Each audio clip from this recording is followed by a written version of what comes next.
भारत में कोरोना संक्रमितों की संख्या 63,000 के करीब हो गई है।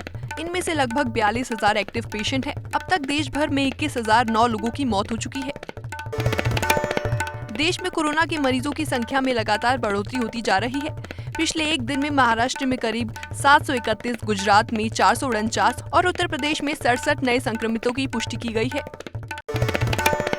मध्य प्रदेश के नरसिंहपुर जिले में आज देर रात आम से भरा ट्रक पलटने से 5 लोगों की मौत हो गई है, जबकि 13 मजदूर गंभीर रूप से घायल हो गए हैं। घायलों का इलाज जिला अस्पताल में कराया जा रहा है। सभी मजदूर हैदराबाद के आम के ट्रक में छिपकर उत्तर प्रदेश के झांसी जा रहे थे। कानपुर में महाराष्ट्र से मजदूर के वापस आने का सिलसिला लगातार जारी है। ट्रकों में भरकर मजदूरों की हो रही है वापसी। आने वाले मजदूरों को बिना मेडिकल जांच के आसानी से मिल रहा है बॉर्डर में प्रवेश।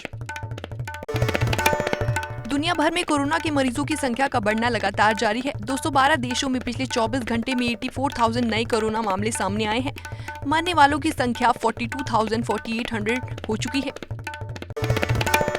दुनिया भर में अब तक 41 लाख से ज्यादा लोग कोरोना के वायरस से संक्रमित हो चुके हैं। इनमें से 2,80,224 लोगों की मौत भी हो चुकी है। सरकार अब मोनोक्लोनल एंटीबॉडी बनाने की परियोजना को मंजूरी देने जा रही है, जो कोरोना वायरस को मारने में कारगर है। इसके जरिए भविष्य में कोरोना वायरस के किसी भावी संक्रमण के खिलाफ भी ढाल बनने की तैयारी है। भारतीय आयुर्विज्ञान अनुसंधान परिषद कोरोना का पूर्व स्वदेशी टीका विकसित करने के लिए भारत बायोटेक इंटरनेशनल लिमिटेड के साथ मिलकर काम कर रहा है। एक बयान में बताया गया है कि टीके का विकास ICMR के पुणे स्थित राष्ट्रीय विषाणु विज्ञान संस्थान में अलग किए गए वायरस के सब्स्टिट्यूट का इस्तेमाल किया गया है। भारतीय और चीन सैनिकों के बीच झड़प की खबरें सामने आई हैं। बताया जा रहा है कि उत्तरी सिक्किम में दोनों देशों के सैनिकों के बीच झड़प हुई है। नाकुला सेक्टर में झड़प हुई है। खबरों के मुताबिक दोनों ही तरफ से लगभग आधा दर्जन सैनिक घायल हो गए हैं। हालांकि आधिकारिक तौर पर इसकी पुष्टि नहीं की गई है। मालदीव से 698 भारतीय नागरिकों को लेकर नौसेना का जहाज INS जलाश्व कोच्चि बंदरगाह पहुंचा। इसके साथ ही कोविड-19 को फैलने से रोकने के लिए लगाए गए लॉकडाउन के दौरान विदेशी सरजमी से भारतीयों को निकालने का भारतीय नौसेना का पहला बड़ा अभियान पूरा हो गया। वंदे भारत मिशन के तहत खाड़ी देशों से भारत आए 2 लोग कोरोना पॉजिटिव पाए गए हैं। इनमें से एक दुबई से कोझिकोड और दूसरा शख्स अबू धाबी से कोच्चि आया था। केरल के मुख्यमंत्री पिनरई विजयन ने बताया कि 2 नए केस आने के बाद राज्य में कुल संक्रमित मरीजों की संख्या 505 हो गई है। मुंबई में एयर इंडिया के 7 कर्मचारी कोरोना पॉजिटिव, जिनमें 5 पायलट, एक इंजीनियर और एक टेक्नीशियन शामिल है। कानपुर में एक परिवार मदर्स डे को अनोखे तरीके से मना रहा है। पूरे परिवार ने अपनी कॉलोनी में सब्जी वालों से लेकर जो भी कोरोना के खिलाफ जंग लड़ रहे हैं, उन सभी को सैनिटाइजर बांटा। इसके साथ ही महिलाओं ने मशीन से लोगों के शरीर का तापमान भी चेक किया। गाजियाबाद में तेज हवा के चलते इंदिरापुरम के शक्तिखंड में 4 गाड़ियों पर शेड गिर गया, जिसकी वजह से कई गाड़ियां क्षतिग्रस्त हो गईं।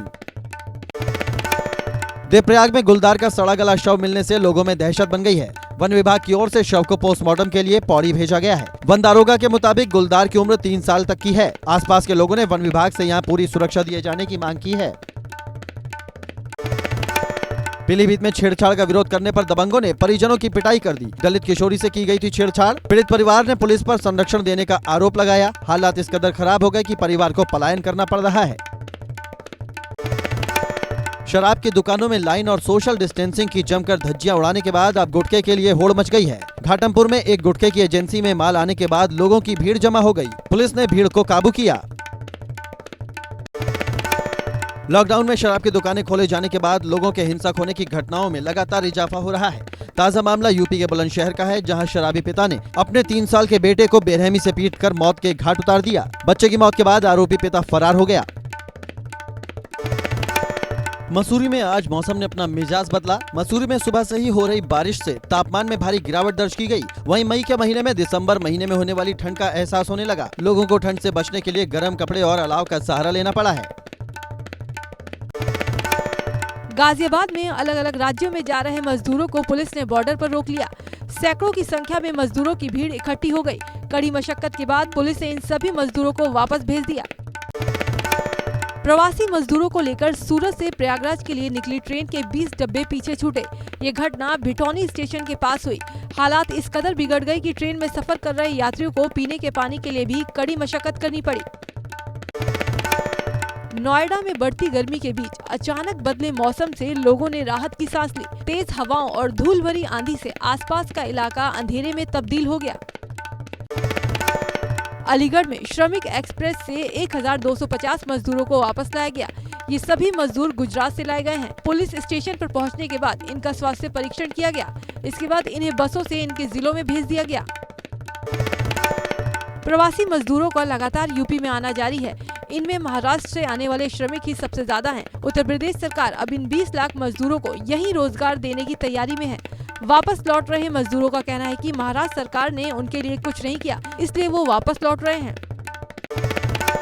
उत्तराखंड में मौसम विभाग ने अगले 2 दिनों के लिए ऊपरी पहाड़ी इलाकों में भारी बारिश और निचले इलाकों में ओलावृष्टि के साथ तेज हवाएं चलने की चेतावनी जारी की है, जिसके चलते आने वाले 2 दिनों तक पूरे प्रदेश में ऊंची पहाड़ी इलाकों में बारिश के साथ साथ निचले इलाकों में बारिश और ओलावृष्टि के साथ तेज हवाएं जारी रहेंगी। लॉकडाउन उल्लंघन के मामले में पूर्व मंत्री तिलक राज बेहट पर लगाए गए मुकदमे को लेकर डॉक्टर इंदिरा हृदयेश हुई नाराज। उन्होंने कहा कि जो नेता अपने क्षेत्र की जनता के लिए आगे आकर काम कर रहे हैं, उस पर दूसरे ग्रुप के दबाव में आकर प्रशासन मुकदमा लगा रहा है। विदेशी जमातियों को प्रयागराज की मस्जिद में छिपाने के आरोपी इलाहाबाद सेंट्रल यूनिवर्सिटी के प्रोफेसर मोहम्मद शाहिद पर कानूनी शिकंजा लगातार कसता जा रहा है। पुलिस ने 2 मुकदमों में उनके खिलाफ कोर्ट में चार्जशीट दाखिल कर दी।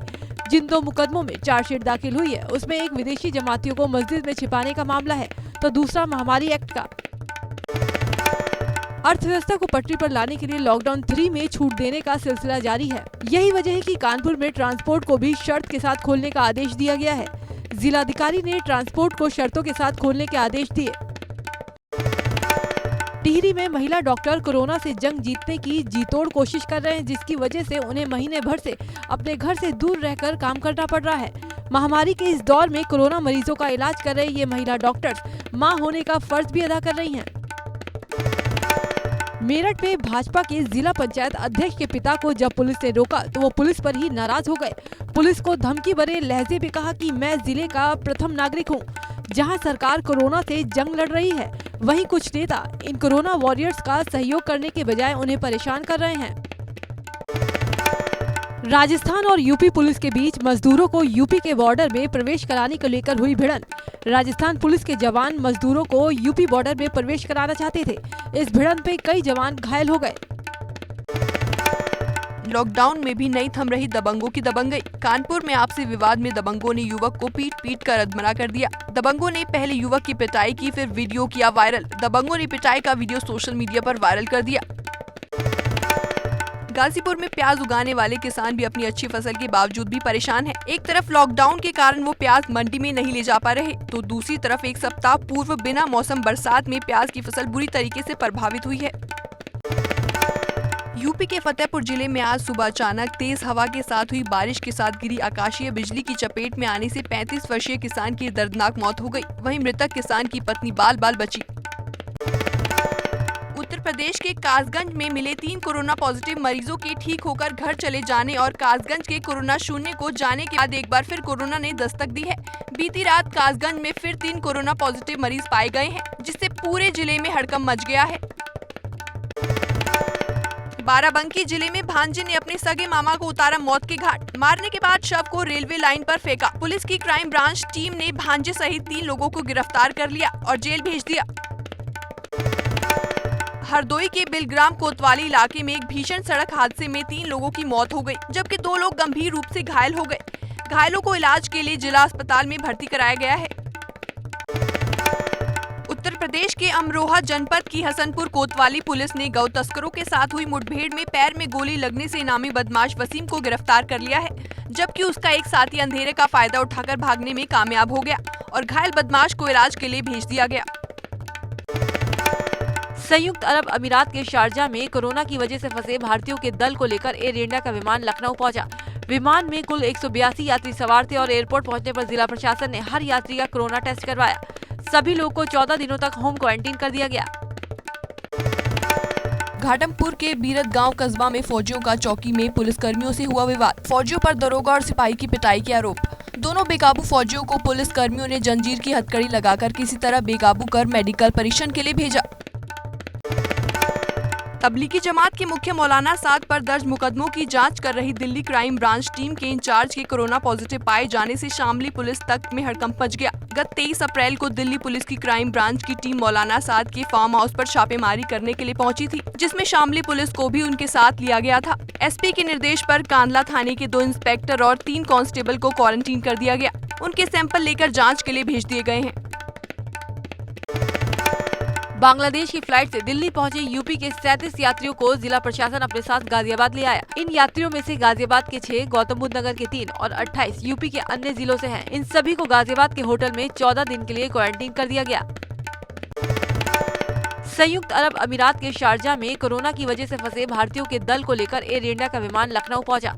विमान में कुल 182 यात्री सवार थे और एयरपोर्ट पहुंचने पर जिला प्रशासन ने हर यात्री का कोरोना टेस्ट करवाया।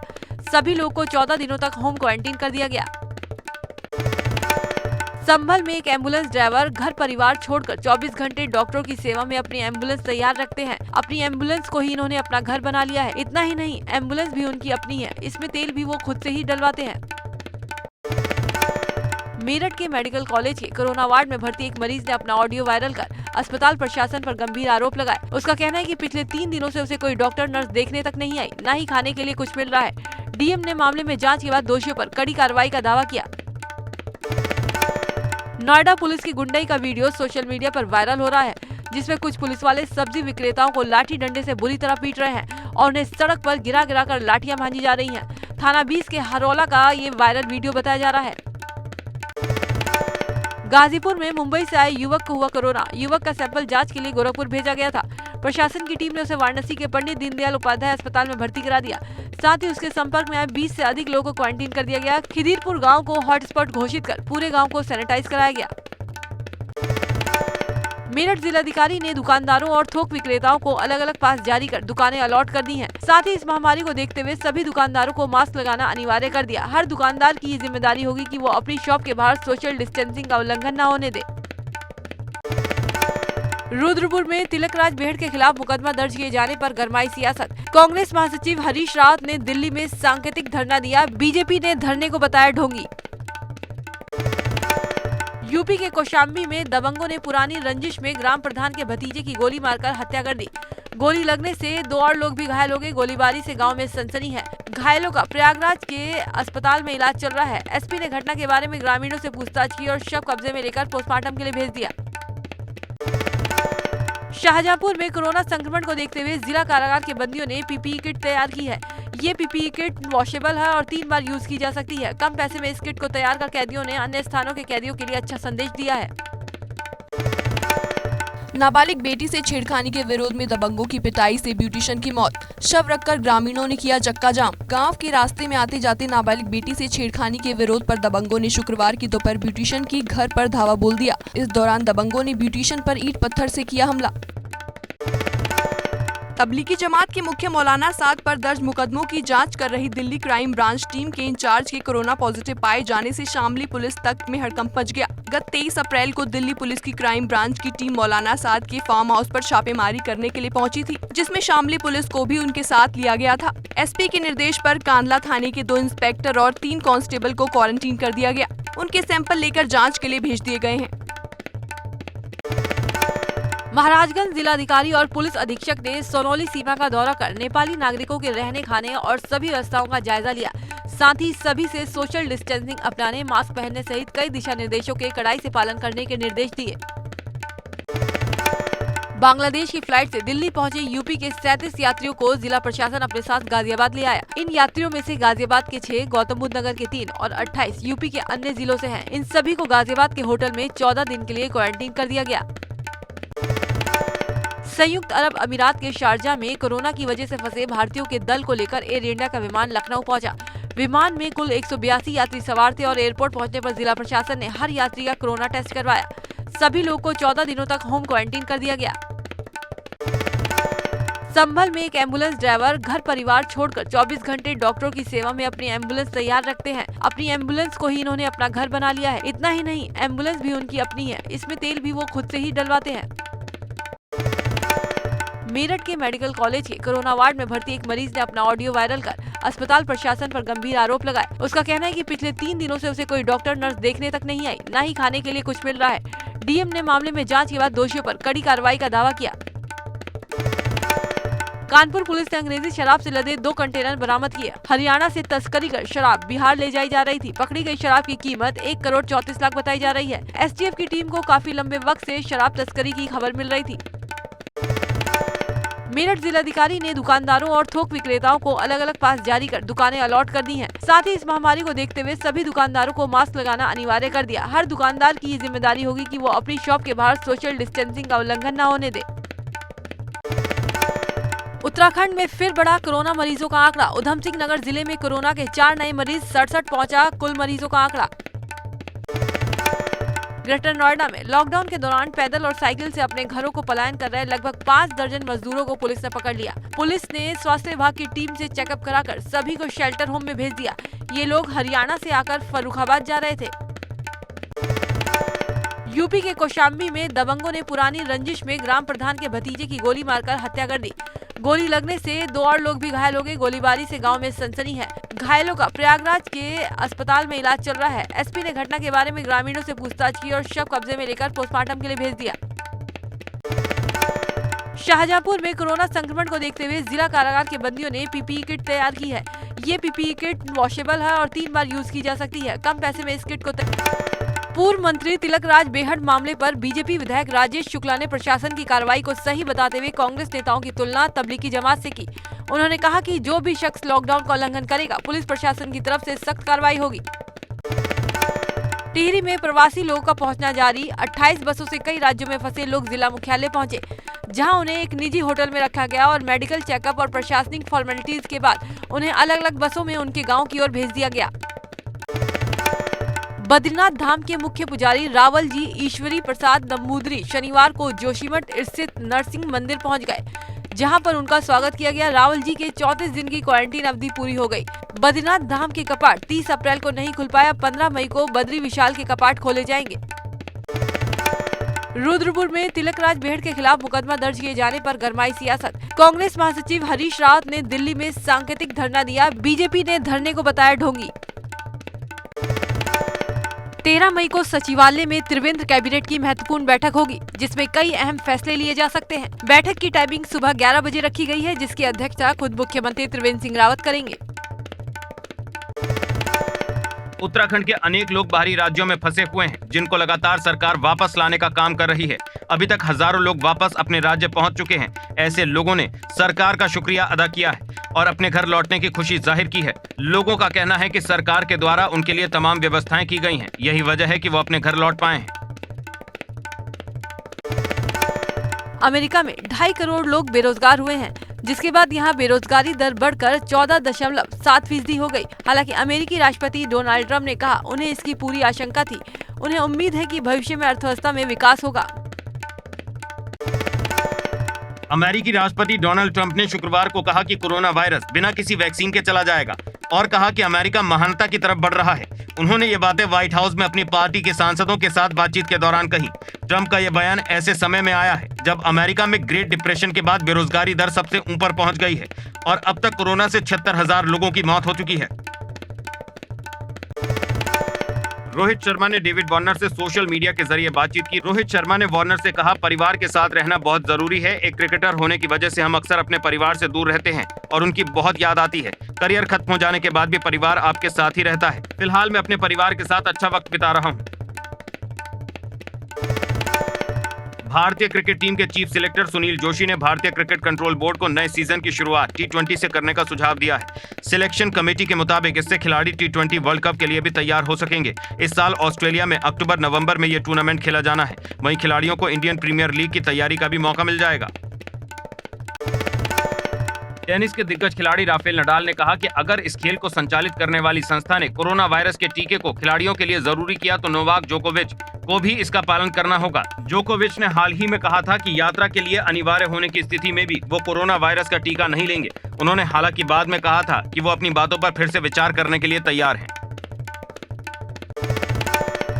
लॉकडाउन के दौरान शोएब अख्तर का पुराना वीडियो वायरल हुआ है, जिसमें वो अपनी और सलमान की बॉन्डिंग के बारे में बता रहे हैं। इस वीडियो में शोएब बता रहे हैं, कैटरीना कैफ एक दिन बेंगलोर में उनके पास गईं और गले लग गईं। उन्होंने मुझे कहा कि तुम्हें और सलमान को न्यूज से बाहर रखना नामुमकिन है, हमेशा कंट्रोवर्सी में बने रहते हो। उन्होंने ये भी बताया कि वो कैटरीना कैफ को दीदी कहते हैं।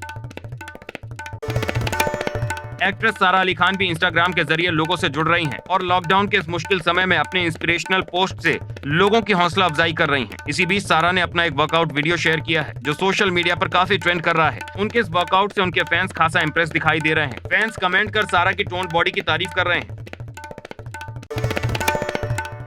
एक रिसर्च में ये सामने आया कि इंटरनेट पर देसी गर्ल प्रियंका चोपड़ा को सबसे ज्यादा इंटरनेट पर सर्च किया गया है। प्रियंका चोपड़ा को गूगल पर 39 लाख बार इंटरनेट पर सर्च किया गया है और वो इस लिस्ट में टॉप पर हैं। दूसरे नंबर पर एक्ट्रेस सनी लियोनी का नाम आता है। रिपोर्ट के मुताबिक सनी को 31 लाख बार सर्च किया गया है। दिवंगत अभिनेता ऋषि कपूर की बेटी रिद्धिमा कपूर साहनी ने शुक्रवार को एक सेल्फी साझा की है, जिसमें वो अपने भाई रणबीर कपूर और मां नीतू कपूर संग मुस्कुराती नजर आ रही हैं। एक साथ तीनों की सेल्फी को साझा करते हुए रिद्धिमा ने भावुक संदेश लिखा, हम आपके साथ हैं मां, आपके स्तंभ। अभिनेत्री दीपिका पादुकोण को दिवंगत अभिनेता इरफान खान की याद सता रही है। उन्होंने वीडियो शेयर करते हुए इरफान खान से वापस आने की भावुक अपील की है। ये वीडियो 2015 में रिलीज हुई फिल्म पीकू के सेट का है, जिसमें दोनों लॉन टेनिस खेलते नजर आ रहे हैं। कैप्शन में दीपिका ने लिखा, प्लीज वापस आ जाओ।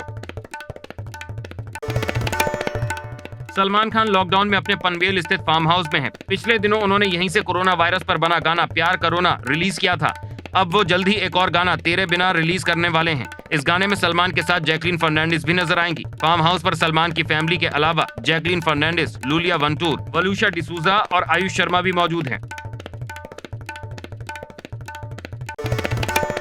रामानंद सागर के सीरियल रामायण में काम करने वाले एक्टर सुनील लहरी की कुछ फोटोज एक प्रशंसक ने हाल ही में ट्विटर पर शेयर की। खुद सुनील लहरी भी ये समझ नहीं पाए कि ये फोटोज उनकी किस फिल्म की है। उन्होंने इस फोटोज के लिए शख्स का शुक्रिया भी अदा किया।